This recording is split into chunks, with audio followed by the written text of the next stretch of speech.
Hey guys, good morning. Yan, it's D-Day. Yan na po ang araw ng ating very first ever Ocean Care Initiative. And, ano nga ba? Alas 5 na po ng umaga, medyo late na tayo.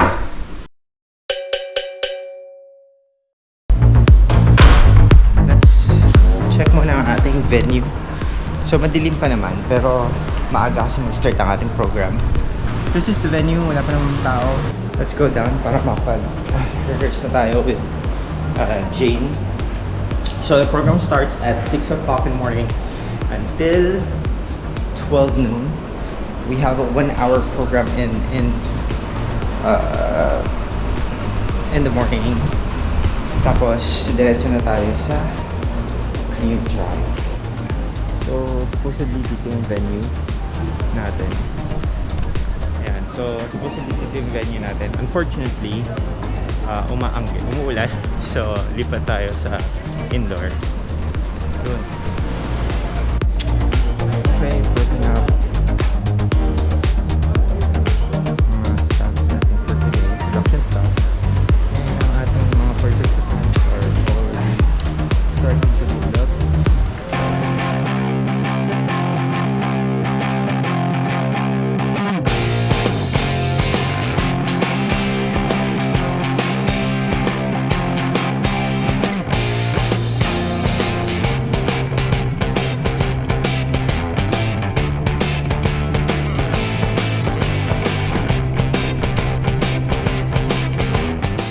Tayo ngayon sa ating first location for today.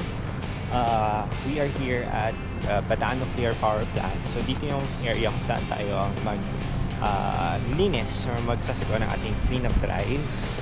So ang ating mga team, ito ang ating production team, and hinantay lang natin yung ibang mga participants natin for today na makakatulong natin for this activity. So ito na ang ating team ng mga Ocean Care Ambassadors. Diba? Parang sila naman, parang presidential din.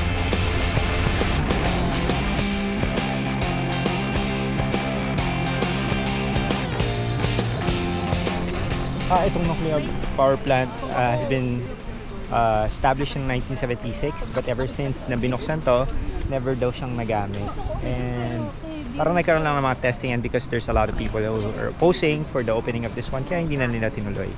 Yan. So, dito, dahil walang mga tao pupunta and there's a lot of, ang tawag dito? Naka-close kasi siya. So, yung coastline dito talaga, hindi nalilinis. So, that's the reason why ito yung area na napili natin. Meron tayong quick orientation with Ms. Marian, ang ating tourism guide. Ito ang ating mga participants. Kasi ito, this is actually a closed property. So wala talagang naglilinis ng coastal area nila dito. So most of the time, pagka merong mga cleanup activities, ito talaga yung sinasuggest ng local government for the reason na kailangan talaga na tulong ng LGU for this to be cleaned up. And magbibigay lang si Ms. Marian mga pointers on what to expect pagka bumaba na tayo sa shoreline. Good morning! Good morning! Okay, safety first, mga ka-Ocean Initiative, safety first. Okay, bago tayo bumaba, dahan-dahan kayo. Kung sino sa inyo yung may mga allergy sa mga dahon, be careful. Sana mga nakapants kayo. At merong tinatawag na aroma. May alaman tayo dyan na aroma. May tinik yun, mapapansin nyo naman na may tinik. Iwasan ninyong matinik kasi possible pwede tayong lagnatin. Okay? Okay, ready na ba kayo? Ready na! Sir Francis, siya po ang magiging guide natin sa baba. Meron daw tinik. So, Dadaanan na natin. and I think malaking halaman yun.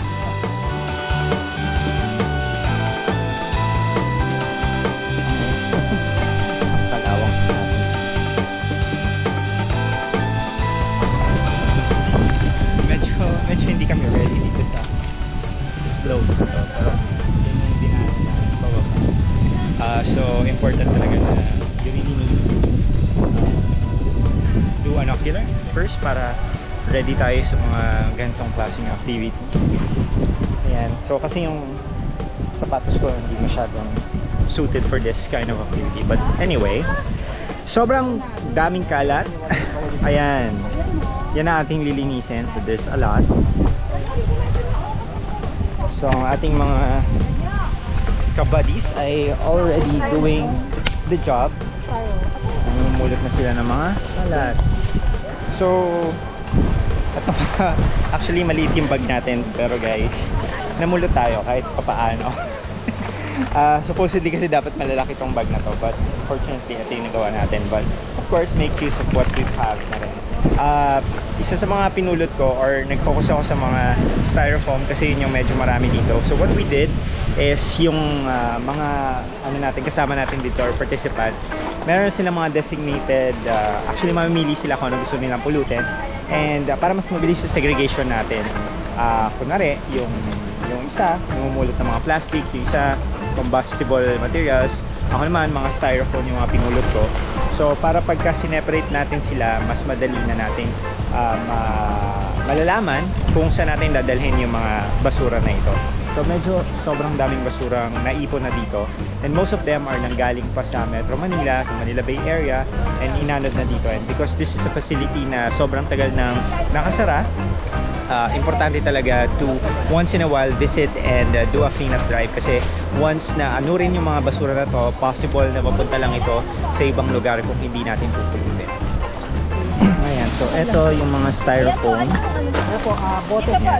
Bote sa kano po ito lata? Bote. Sige po. Tapos Ayan, plastic. bumbilya, tama. Lahat po ng hazardous. Dito po. Mga sardines materials. Lahat po ng hazardous, bumbilya, lighter, dito po lahat. Gamitin nyo na po sa iba.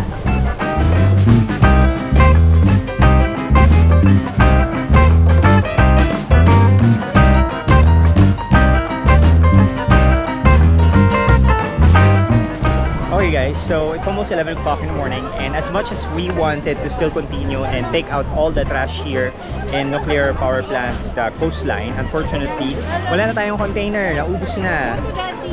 Ayan na po. So sobrang dami nating naipon ng mga basura. Most of them are actually plastic bottles. There are a lot of slippers and shoes. Tapos marami tayong mga styrofoam na nakuha for dito sa area na to. So what we're going to do now is we are going to count all the trash that we have able to gather. Bilangin natin sila isa-isa, and yun lang, para ma-account natin kung gaano karaming basura yun. Kukuhanin natin dito sa area na to, or makuha. Yan.